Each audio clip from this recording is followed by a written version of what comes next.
ఇంకా ఇతరత్ర ఎక్కడ ట్రాఫిక్ వైలేషన్.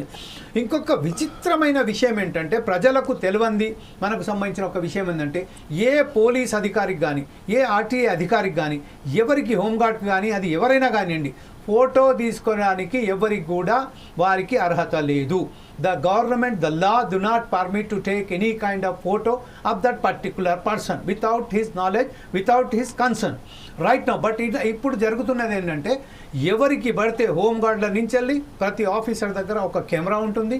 వారు అక్కడనే ట్రాఫిక్ సిగ్నల్స్ కావాలి నిలబడి వారు ట్రాఫిక్ వైలేషన్ చేసినా చేయనప్పటికును అక్కడ ఉన్న సిగ్నల్స్ పడినప్పటికును వాళ్ళకు అవసరం ఉన్నప్పుడు ఫోటోలు తీసుకొని ఆ ఫోటోలను అక్కడ ఇన్సర్ట్ చేసిన తర్వాత మనకు immediately we are getting a one message on our mobile phone that you are violated the traffic rules, so you have to pay this much of money. దీని ద్వారా ఏమవుతుంది ప్రస్తుతం ఏదైతే ఉన్నదో ఫస్ట్ ఆఫ్ ఆల్ మనం ఎవరికి కూడా మనకు without concern of our persons with nobody have a rights to take our mobile pictures. ఈ విషయంపై సుధాకర్ శర్మ గారు మీరేమంటారు? As a lawyer, you are one of the best lawyer also, that's why just let me please clear this one. Thank you జమీల్జీ, you raised a wonderful point. నిజంగా చెప్పాలి అంటే ఇక్కడ 2 guidelines ఒకటి మనం చూడాలి. Ministry of road transport and highways ఇచ్చినటువంటి guidelines ఏంటి అంటే హై సెక్యూరిటీ రిజిస్ట్రేషన్ ప్లేట్స్ కనుక మనం అమర్చినట్టయితే దేశవ్యాప్తంగా అనేక దశల్లో కనుక మనం అమర్చుకోగలిగితే మనం వెహికల్ ఎవరైతే ఓనర్ ఉంటారో ఆయన సురక్షితంగా ఆయన జర్నీని కంప్లీట్ చేసేటట్టు ఒక బాధ్యత ప్రభుత్వం తీసుకుంటుంది అని భావించారు. అయితే ఇప్పుడు దేశవ్యాప్తంగా కూడా ఇప్పుడు 2019 తర్వాత వచ్చినటువంటి ప్రతి నెంబర్ ప్లేట్ మీద కూడా ఒక హాలోగ్రామ్ అనేది ఉంటుంది. హాలోగ్రామ్లో ఎలా అంటే లేజర్ ఇంప్రింటెడ్, లేజర్ ఎచ్డ్ ఒక సీరియల్ నెంబర్ ఉంటుంది కాబట్టి దాన్ని ట్రాకింగ్ పర్పస్కు వాడుకుంటూ ఉన్నారు. అలాగే మనం చూసినట్టయితే మీరు ఇంకొక వండర్ఫుల్ పాయింట్ కూడా చెప్పారు. ఇక్కడ ఉన్నటువంటి పొల్యూషన్ లెవెల్స్ కూడా ఈ వాల్యూమ్ ఆఫ్ ది ట్రాఫిక్ పెరగటం వల్ల పొల్యూషన్ అనేది ఎనార్మస్గా పెరుగుతోంది. మరి దీనివల్ల మనకు యునైటెడ్ నేషన్స్ కూడా కొన్ని డైరెక్షన్స్ ఇచ్చింది. కార్బన్ ఫుట్ ప్రింట్ అనేది మనం బాగా తగ్గించాలి. ఎందువల్ల అంటే కార్బన్ కంటెంట్ కనుక అట్మాస్ఫియర్లో పెరిగినట్టయితే ఎగ్జోస్పియర్ అండ్ హైనోస్పియర్స్లో కనుక ఇటువంటి కంటెంట్ పెరిగితే ఓజోన్ లేయర్ డిప్లీషన్ అనేది చాలా ఎక్కువ అవుతుంది. దానివల్ల ఆ widening of the ozone layer వల్ల మనకు direct exposure to ultraviolet rays అనేది నిజంగా ఒక డిజాస్ట్రస్ ఈవెంట్ అక్కడ జరగబోతోంది. కాబట్టి to avert and completely safeguard our planet from such extraneous radiations మనం ప్రభుత్వాలు ఏం చేస్తున్నాయంటే కార్బన్ ఫుట్ ప్రింట్ తగ్గించాలి అనేటువంటి ఒక పెద్ద బాధ్యతను ప్రతి ప్రభుత్వం కూడా తన భుజాలకు ఎత్తుకున్నది. అందులో భాగంగానే ఇప్పుడు మనం చూసినట్టయితే ప్రతి వెహికల్కి కూడా భారత్ స్టేజ్ అనేటువంటి ఒక ప్రక్రియ ఉంటుంది. అంటే ఒక స్పెసిఫికేషన్, ఇప్పుడు స్టేజ్ 4, స్టేజ్ 5, స్టేజ్ 6 అలా డిఫరెంట్ స్పెసిఫికేషన్స్ ఉంటాయి. అంటే ఆ ఇంజిన్ టైప్ ఎలా ఉంది, దాంట్లో ఉన్నటువంటి ఫ్యూయల్ను అది బర్న్ చేసే విధానం ఎలా ఉంది, ఆ ఇంటర్నల్ కంబషన్ మెకానిజం ఎలా ఉంది, రిలీజ్ ఎలా ఉంది, ఫిల్టర్స్ ఎలా ఉన్నాయి, ముఖ్యంగా how for the vehicle is able to contain carbon footprint అనేది చాలా ఇంపార్టెంట్. అందుకే అడ్వాన్స్డ్ వెహికల్స్లో కూడా చాలా మటుకు మనం చూసేటువంటి ప్రక్రియ కార్బన్ రిలీజ్ గురించి. అలాగే గవర్నమెంట్ ఇంకొక ఇనిషియేటివ్ కూడా ఏం తీసుకునేందంటే we are fast switching towards electric vehicles. అది కూడా ముఖ్యంగా ఎందువల్ల అంటే ఎలక్ట్రిక్ వెహికల్స్లో ముఖ్యంగా కంబషన్ ఫ్యూయల్ అంటే ఫాజిల్ ఫ్యూయల్ యూటిలైజేషన్ అనేది ఉండదు. దీనివల్ల ఒకటి ఏమంటే ఫాజిల్ ఫ్యూయల్ అనే దాని మీద డిపెండెన్స్ ఎప్పుడైతే తగ్గుతుందో న్యాచురల్గానే మనము అటువంటి ఫ్యూయల్స్ జోలికి వెళ్ళం. ఇప్పుడు ఎలాగైతే పేపర్ యూసేజ్ నుంచి మనం డిజిటల్కి వచ్చామో అప్పుడు నిజంగా cutting of the trees has come down by a large percentage. లేకుంటే previously everything was on a hard copy. మనం we are use to write all the documents. అప్పుడు the dependence over the plants or the trees was enormous. అప్పుడు the deforestation అనేది చాలా ఎక్కువ ఉండేది. మరి ఇప్పుడు తీసుకున్నటువంటి డిజిటలైజేషన్ ప్రక్రియ వల్ల చాలా మటుకు we are able to see the green. అలాగే ఇక్కడ కూడా కార్బన్ ఫుట్ ప్రింట్ తగ్గించడానికి ఇది కూడా హై సెక్యూరిటీ రిజిస్ట్రేషన్ ప్లేట్ కూడా ఒక వండర్ఫుల్ మెకానిజమే. దాంట్లో ఫ్యూయల్ టైప్ రిఫ్లెక్ట్ అవుతుంది, whether it is diesel or petrol. ఇప్పుడు వచ్చినటువంటి ఒక లీగల్ ఇష్యూ ఏమిటంటే ఇక్కడ మనం పెట్రోల్ కన్సంప్షన్తో పోలిస్తే diesel is causing much more carbon footprint అనేది it has been an evidenced fact. కాబట్టి మనం ఈ మధ్య రోజుల్లో డీజిల్ను త్వరగా డీజిల్ వెహికల్స్ అన్నీ కూడా they should be off the road అనేటువంటి ఒక గైడ్ లైన్ కూడా ఉంది. Same by the Ministry of road transport and Highways has given clear indication that all the vehicles which are diesel based should be off the road అని.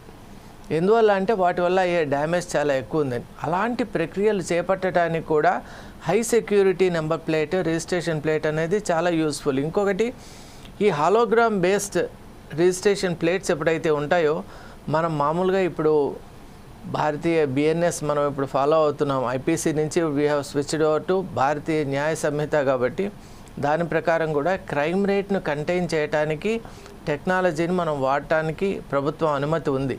కాబట్టి ఇక్కడ మనం టెక్నాలజీని వాడుకుంటూ ఈవెన్ ఎలక్ట్రానిక్ ఎవిడెన్స్ కూడా acceptable. కాబట్టి ఇక్కడ మనం ఏం చేస్తున్నామంటే క్రైమ్ రేటుని ఎట్లయినా తగ్గించాలి అంటే ఇంతకుముందు లేనటువంటి టెక్నాలజీ స్కానర్స్ ఉన్నాయి. వాటి ద్వారా వెహికల్ మూమెంట్ను, అబ్నార్మల్ మూమెంట్ ఆఫ్ ది వెహికల్స్ను కూడా మనం స్టడీ చేయొచ్చు.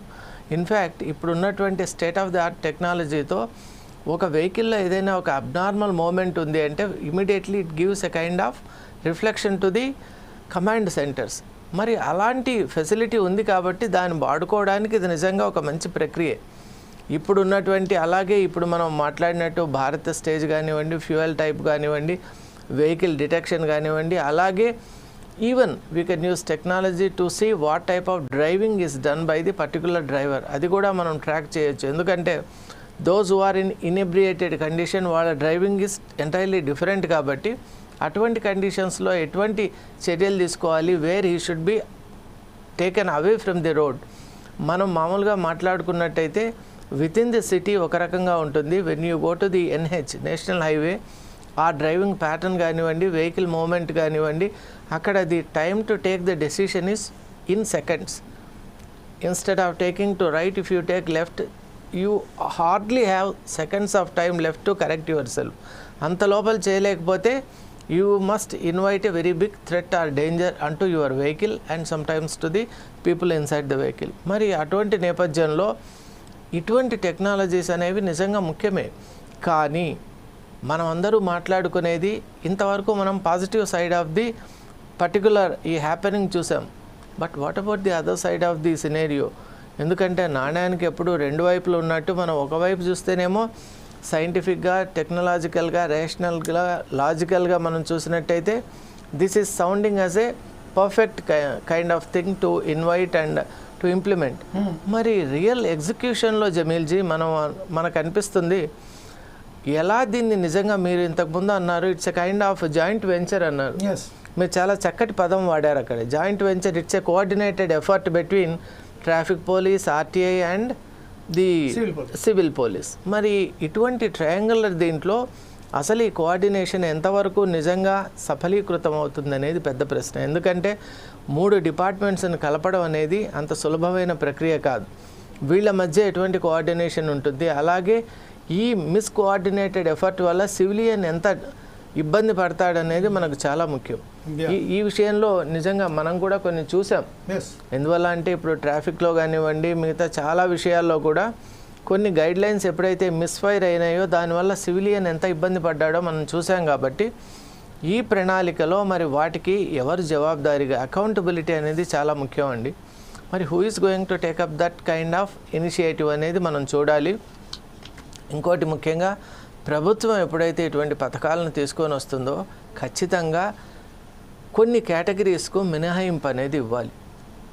మరి అటువంటి మినహాయింపు అనేది వర్తిస్తుందా, ఇక్కడ ఎవరికైనా ఇచ్చారా, ఇవ్వబోతారా, లేక అసలు అటువంటి ప్రకటన వస్తుందో రాదో అనేటువంటి విషయం కూడా మనకి ఇంకా, ఎందుకంటే it is still in a kind of infant stage, nascent స్టేజ్లో ఉంది. మనకు ప్రతిపాదన వచ్చింది, ఆ రుసుము ఎంత, కన్వర్షన్ రేట్ అది ఎంత అనేది చెప్పారు, అలాగే కట్ ఆఫ్ డేట్ చెప్పారు. కానీ అసలు క్లోజెస్ట్ అండ్ మైన్యూటెస్ట్ డీటెయిల్స్ ఇంకా ప్రభుత్వం వద్దే ఉన్నట్టున్నాయి. అవి బహిర్గతమైన తర్వాత వాటిలో ఉన్నటువంటి సూక్ష్మాంశాలను కూడా మనం పరిశీలనలోకి తీసుకున్న తర్వాత అసలు ఈ పథకం అనేది ఎలా వెళ్ళబోతుందనేటువంటి ఒక నిర్ధారణ మనం చేసుకోవచ్చు. కానీ at the very outset technologically it is sounding fine, but implementation విషయంలో మనం చూస్తే చాలా జాగ్రత్తలు తీసుకోవాలి. కోఆర్డినేటెడ్ ఎఫర్ట్, అలాగే టైం కూడా మనం ఇప్పుడు వాళ్ళు ఇచ్చినటువంటి time frame maybe it's not sufficient అని అనిపిస్తుంది. ఎందుకంటే ఇక్కడ quantum and volume of the vehicles are too much. మీరు ఇంతకుముందే అన్నారు మన డిస్కషన్లో, ఇంట్లో ఉన్న ప్రతి ఒక్కరికి కూడా ఒక 2 వీలర్ ఉండేటువంటి ఒక సంస్కృతిలోకి మనం వచ్చేసామని. అది నిజంగా కూడా కరెక్టే అనిపిస్తుంది. ఎందుకంటే మనం ఎక్కడ అపార్ట్మెంట్స్లో చూసినట్టయితే వాళ్ళకి ఇచ్చిన పార్కింగ్ సరిపోక బయట కూడా పార్క్ చేసుకుంటున్నారు.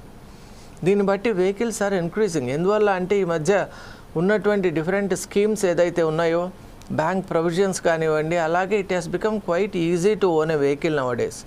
ఈఎంఐ సిస్టమ్ అనేది వచ్చిన తర్వాత, క్రెడిట్ కార్డ్ సిస్టమ్ అనేది వచ్చిన తర్వాత వెహికల్ పర్చేజ్ అనేది it's not a big thing. It is done hardly in half an hour or 1 hour ప్రాసెస్గా మారిపోయింది. అంతా డిజిటలైజ్డ్ ప్రాసెస్ కాబట్టి. మరి ఈ నేపథ్యంలో ఇన్ని వెహికల్స్కు ఇలాంటి ప్రక్రియను చేపట్టడానికి ఎంత సమయం అవసరం? అలాగే ఇప్పుడు ఆర్టీఐ ఆఫీస్లో రెగ్యులర్ ట్రాఫికే చాలా ఎక్కువ ఉంటుంది.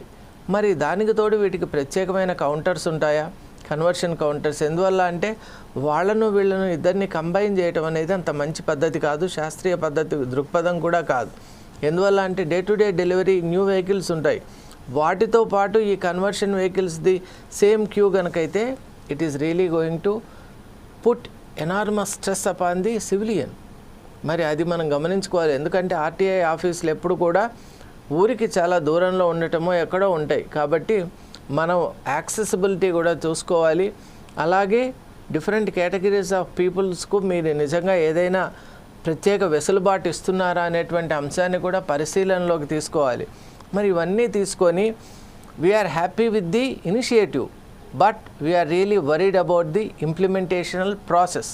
మరి ఈ విషయంలో ప్రభుత్వం మంచి గైడ్లైన్స్తో కనుక ముందుకు వస్తే definitely it is going to prove as a kind of newest scientific adventure and protection for the number of. ఇప్పుడు వెహికల్ కౌంట్ కూడా మనం ఎగ్జాక్ట్గా చెప్పలేం కాబట్టి వెహికల్ వాల్యూమ్ చాలా ఎక్కువ ఉన్నటువంటి నేపథ్యంలో it is going to cover A wide sector of people and it is going to really contain the crime rate and also it is going to bring about happier times అని మనం అనుకోవచ్చు. ఎందువల్ల అంటే technology is always there to protect our interest and legal rights. కాబట్టి ఇక్కడ legal phenomenon కూడా మనం we have to take into consideration.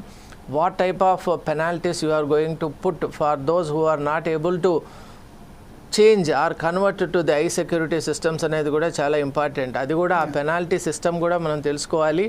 దాని వెనుక ఉన్నటువంటి లీగాలిటీస్ కూడా అక్కడ స్పష్టంగా మనకు అందించిన తర్వాత that is the biggest penalty, seizing the vehicle. That is the biggest penalty. And how to retrieve? Suppose your vehicle has been seized, your vehicle is seized. How are you going to retrieve it? We cannot leave it in the hands of the government. So what type of procedure and how much you have to pay for that? And more over ఒక విషయం ఏంటంటే నాకు ఒకసారి జ్ఞాపకం వచ్చింది sir, వేరే దేశాలలో ఎట్లున్నదంటే ఒకవేళ కనుక ట్రాఫిక్ వైలెన్స్ మీరు